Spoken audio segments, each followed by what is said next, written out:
So after tackling Michael Myers twice, John Carpenter Deborah Hill decided to change it up, decided to focus the direction elsewhere instead of on him per se, and just on the Halloween season itself in Halloween 3, Season of the Witch. But did it really fare that well?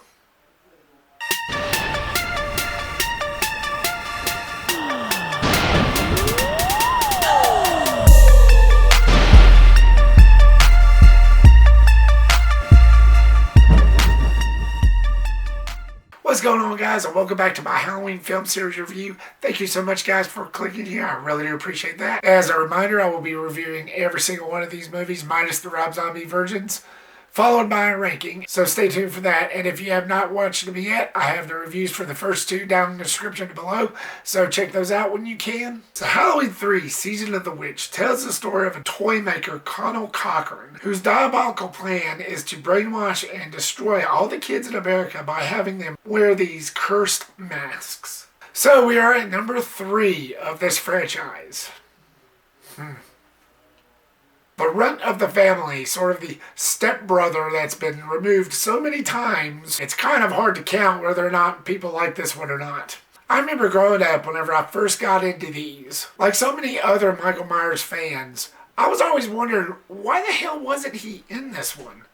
I would sit up hours and hours just trying to figure that out, even at the time when AskJeeves.com was around. I would type that in every time. Like, why wasn't Michael Myers in number 3? Why isn't he in this movie, Halloween 3? I mean, I was obsessed. I was, like, obsessed, as I'm sure, like, most of you were, or are. And then as I got older and I started looking at the interviews and behind the cameras and the filmmaker's point of view with what John Carpenter Deborah Hill wanted to do, instead of just another slasher, they felt like that they were just going to retell the same old stuff because 1 and 2 is sort of the same. And John Carpenter didn't really want to do that. He wanted to focus the plot line and the direction in another direction entirely. I get it. His intentions were good. His heart was in the right place. But it just still felt really weird to me because by then, Michael Myers has become the mascot of this franchise. What's done is done. The damage is done. He already set a precedence to it. And that was one of the major downfalls of this one. And I'll get into the reasons why, but for now, as usual, let's start off with the positives for Halloween 3, Season of the Witch. To be honest, I'm actually one of those people that's on an island, I'm pretty sure, that actually doesn't really mind the story for this. I like the whole direction where it actually focuses on Halloween and on this witch, or this warlock, I should say, that's hell-bent on world domination. I'm actually one of those that likes the whole cynicism behind this. Like I said, it felt like it had good intentions. The story was very grim. You have this warlock that's hell-bent on world domination by destroying all the children of the world by witchcraft and brainwashing these kids by buying these cursed masks that apparently turns your head into whatever you're wearing. One will turn your head into a rotting pumpkin. Another, which I really kind of wish it would have showed this as well, I guess would turn your head into a rotting skeleton, and another into a drooling, mouth-breathing witch. I don't know about those. It never really showed those. It did show the pumpkin one, but I didn't mind that. It was a certain creepiness about that. It was an interesting concept. I'll get into the reasons why this was a huge mistake later on, but not to sound hypocritical, I still found the concept of this film kind of intriguing. Like I say, it was very mysterious. You didn't know where they were going with this. We've already had 2 movies with Michael Myers in it, straight up slasher. And when the trailers for this started coming on, I know this was like 40 plus years ago, but when the trailers, I'm pretty sure people back then, when the trailers would come on, people would see this and they would go, we have another Halloween movie. Let's see what Michael's up to. And then, much to their dismay, I'm pretty sure they were pretty much let down. But yeah, it's just that whole mystery behind it. Like, where was this movie going? You knew it wasn't going to go back to what the first 2 has already said. It's just one of those that, how much further can you go after the plot line of Halloween 2? Most people, I'm sure, figured out by their own that this wasn't going to follow Michael Myers, which is why it was kind of a letdown at the box office. It was a huge box office failure. But with the people that actually did see it and did get roped into it, yeah, let's just say that they were kind of disappointed, I can imagine. And that being said, I understand that this isn't the most favored. I mean, it developed a cult following, especially in today's era, but it really wasn't everybody's favorite at first. And I get why. I mean, Michael Myers, by that time, he's pretty much stamped his bloody knife into this franchise, into the hearts of millions. So I understand why this movie didn't really do that well. But, again, to me, personally, and I'm pretty sure I'm not alone on this, I'm probably on an island with probably a few others, but I really didn't mind this movie. I'll get into some of the reasons that they could have handled it a little better later on. It still had some redeeming qualities, like the whole supernatural element with this witch taking over everything and these cursed masks and people's heads turning into pumpkins and whatever else. I actually did like that. I don't mind a good supernatural edge. I think this movie was taking after Invasion of the Body Snatchers. It's where that movie ended up on a real dark note. Same with this one too, with Dr. Challis, Tom Atkins' character, going to that gas station trying to call up the networks and warning everybody, don't play this. It'll be death to millions of people. Don't you understand? Please stop it. There's no more time. You've got to... Please stop it. Stop it now. Turn it off. Turn it off. Stop it. Stop it. Stop it. Stop it. Stop it. Stop it. Stop it. The way that scene played out, it was pretty creepy. This may be my own sick and twisted mind working here, but I really didn't mind that. It's just the way that movie ended. It was kind of iconic in a way. And you have great lighting.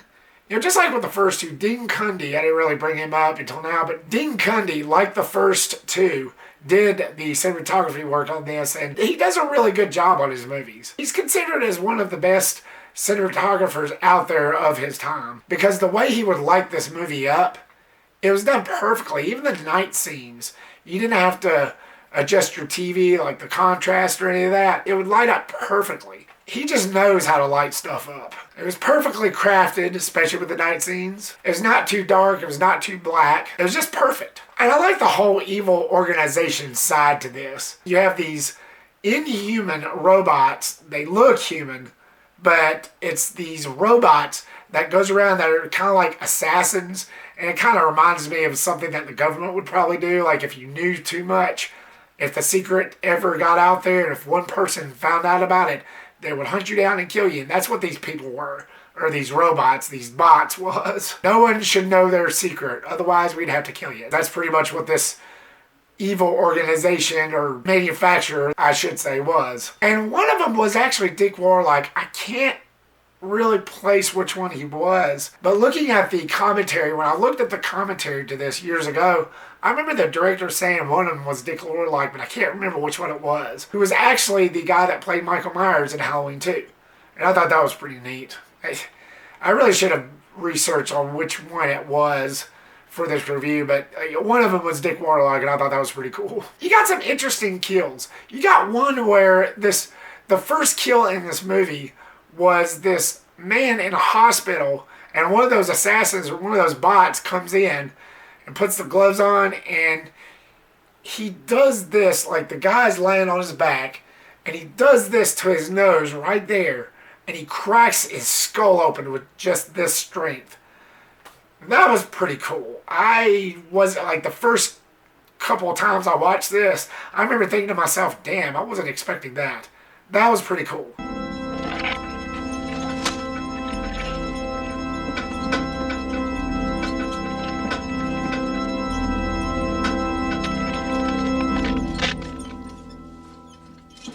And you get this other dude that gets his head ripped clean off. I mean, there's a little blood splatter there. That was pretty cool. And my favorite was this test room kill, where the evil Conal Cochran was showing Tom Atkins' character about his diabolical plan on what he's planning on doing with these masks. and what this commercial is all about. And you get this family that's in this test room, and the kid puts on the pumpkin mask, and as the commercial goes on, you hear that really festive commercial. It's time, kids, it's time. Gather around and watch. Watch the magic pumpkin. Watch. And it like keeps on flashing up on the screen. Then you see the kid's head turn into a pumpkin all of a sudden with all these worms and snakes and all that just crawling out of his head.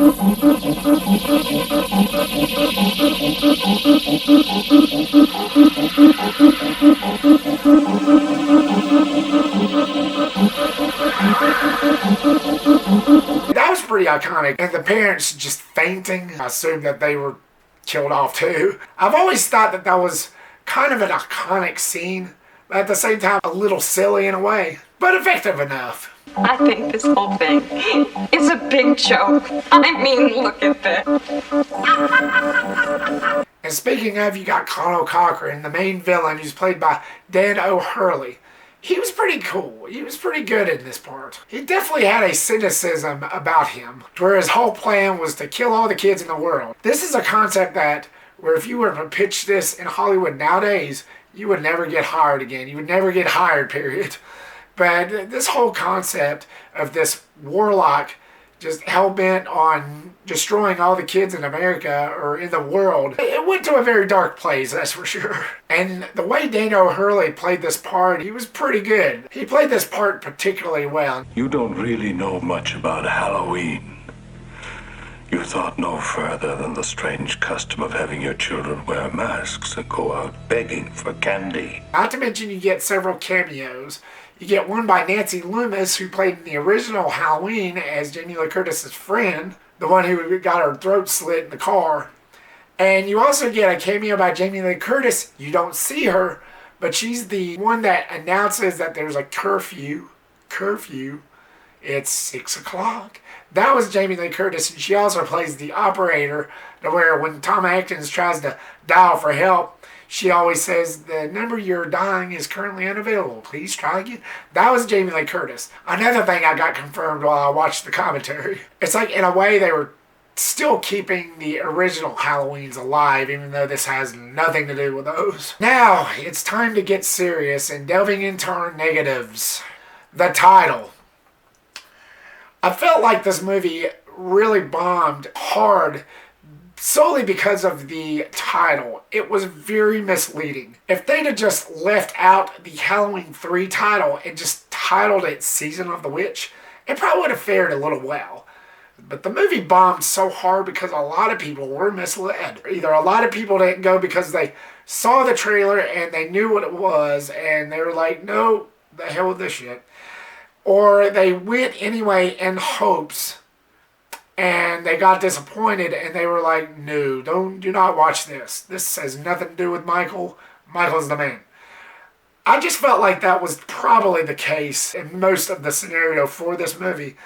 It did so horribly because I just felt like the title itself, it was just so misleading. First of all, it was a Halloween movie, and they called it as a Halloween sequel. That wasn't really a good idea to do. They really should have just called it Season of the Witch. I felt like just because it was a product and a brand that has formed over 2 movies at the time, they felt like they could probably still get asses in seats, so they went with the Halloween 3 title anyway. But much to their dismay, I think they pretty much learned their lesson. People just didn't adapt to it at all, as much as Carpenter and Hill were hoping. Plus you get the whole meta reference to where they just keep on punching you in the face, letting you know that this is something completely different by showing the actual trailer of the original Halloween on the TV that Tom Atkins was watching at that bar. It's like they kept on punching you in the face and letting you know that this is not that movie. This is something else. This isn't another reality. Even though it is Halloween 3, we're still going to say the hell with you, and you're going to deal with what this movie is, which I'm sure a lot of people already has by now. Solely to the point of where John Carpenter Deborah Hill pretty much departed this series afterward. John Carpenter did not return to any more sequels up until the most recent released Halloween films. He just didn't want to do another retelling of what he's already told in the first two. He didn't even come back for the scoring of any of the other sequels until the most recent released ones. Because of the disappointment for Halloween 3, John Carpenter was like, nope, I'm throwing in the towel. Screw this shit, I'm done. In a way, I don't really blame him because he set out to do something different. And like I said, his heart was in the right place. But just everybody was so adapted to Michael by that time that nobody wanted to see a movie about a warlock killing kids, especially that's a Halloween sequel. And you got the main characters played by Tom Atkins and Stacey Nelkin. Never really cared for them, especially their whole relationship. And you got Tom Atkins' character, who's basically a womanizer. He hits on about anything that walks. And being a crappy father, I mean, why should I care? As much as I like Tom Atkins, don't get me wrong, as much as I like Tom Atkins as an actor, his character in this just never really appealed to me. And then you got Nelkin's character, who's basically this damsel in distress that holds no merit whatsoever to me for this film. Never really gave me a reason to care. She was like kind of a side chick character for Tom Atkins. Then you get the twist ending with Stacey Nelkin's character being a robot. That made absolutely no sense. From the moment I first started getting into the series and I started watching this, when it got to that part, it never made sense to me, and to this day. Now, one could argue that when she was kidnapped, they probably killed her and turned her into a robot, but when would they have had time to do that? With creating the bot and making it look exactly like the Ellie character? I don't know, to me it just seems like the time it would have took them to do that. Maybe it would have made more sense if they were planning all this out right when the characters got there. I don't know, it just seems a little bit too far-fetched, but we are talking about witches. We are dealing with witches in this film. But still, I don't buy it. And another would have speculated that she was a robot the whole time, which makes even less sense, since Atkins' character and her clearly had sex earlier in the movie. That, to me, would have been blatantly and probably painfully obvious. Something that Atkins' character probably should have known or caught on to, and being that blatantly obvious, I'm sure. Perhaps next time you should try foreplay. Nah, it just didn't work at all. That was just completely pointless. It didn't feel planned. It didn't feel thought out. It just felt like it was just written there last second. Because if you really think about it and analyze it very closely, it will not make sense, no matter how deep you delve into it. And for my final negative, which I won't harp on this too much, and it's something that the movie probably did benefit. How else would you have been able to tell it? But with the whole TV commercial theme that this warlock has set in motion, the theme for that is just a little mind-numbing. Yeah, the first few times I could stand it. The first few times when I watched this film, I was able to stand it. But over time, it just got so annoying to me.